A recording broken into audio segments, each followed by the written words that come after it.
Барларыңызға қайырлы күн достар. Сіздермен Жібек. Бүгін мен сіздерге өте дәмді, керемет етпен жасалынатын рулеттің рецептін ұсынамын. Бұл үшін бізге дәл осылай үкіштен өткізілген картоп қажет болады. Осы картоптың енді астында су бөлініп шығады ғой. Енді осы картопты алып, үкіштен өткізілген, оны осылай қолымызбен қатты сығамыз. Сол кезде картоптың бөлек крахмал сулары бөлініп шығады. Одан кейін құрғақ картопты енді бөлек келесі ыдысымызға саламыз. Дәл солай барлығын жасап шығамыз.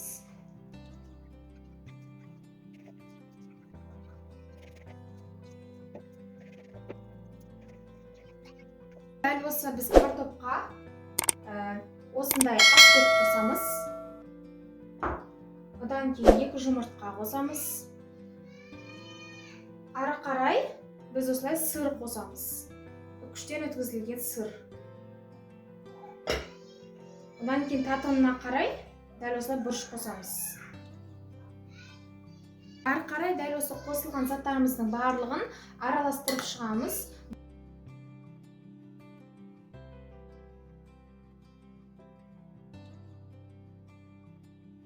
Барлығын араластырып болдым.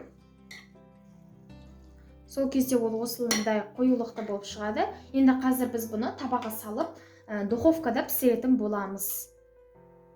Енді менде дәл қазір мынау менде табаға дәл осылай пергамент қағазын төсеп қойдым.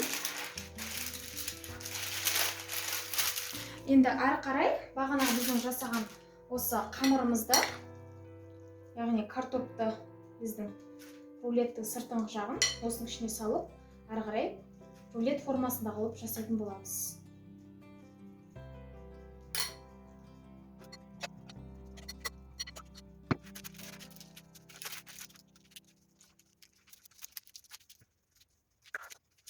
Дайын болды, барлығын орналастырдық, рулеттің формасында қылып орналастырған болатынбыз. Енді біз бұны 180 градуста қызып тұрған пешке шамамен 30 минуттай уақыт пісіретін боламыз.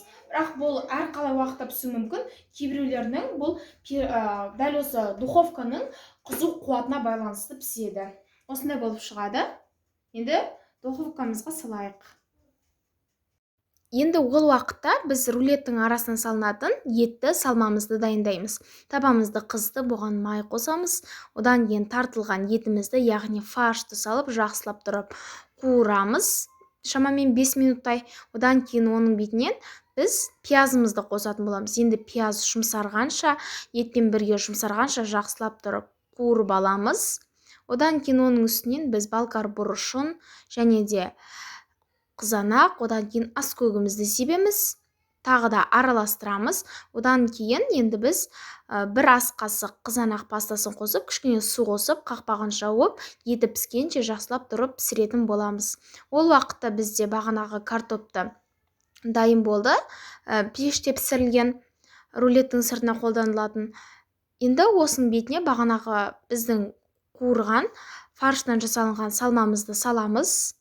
Барлығын біркелкі етіп, 4 бұрышты қылып тегістеп шығамыз формасына келтіріп. Одан кейін ары қарай бұның бетінен үкіштен өткізілген сырымызды себеміз.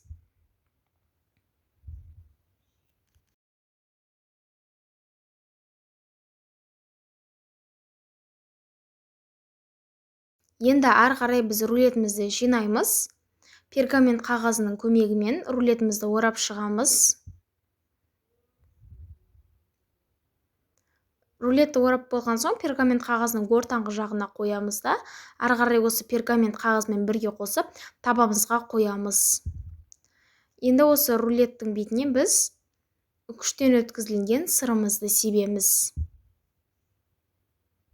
Енді бетіне дәл осылай сырымызды сеуіп, жасап шығамыз.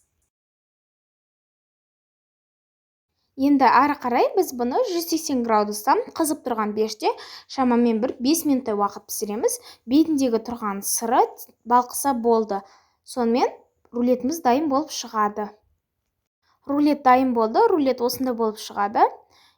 Енді дайын болғанды етті рулетімізді кесіп көретін боламыз. Сыртындағысы картоптан жасалған, ішінде ет рецепті бар, өте дәмді болып шығады. Жасап көріңіздер, міндетті түрде сіздерге ұнайды. Жасап көрсеңіздер ғана дәмі қандай керемет болып шығатынын білетін боласыздар. Сіздермен болған Жібек.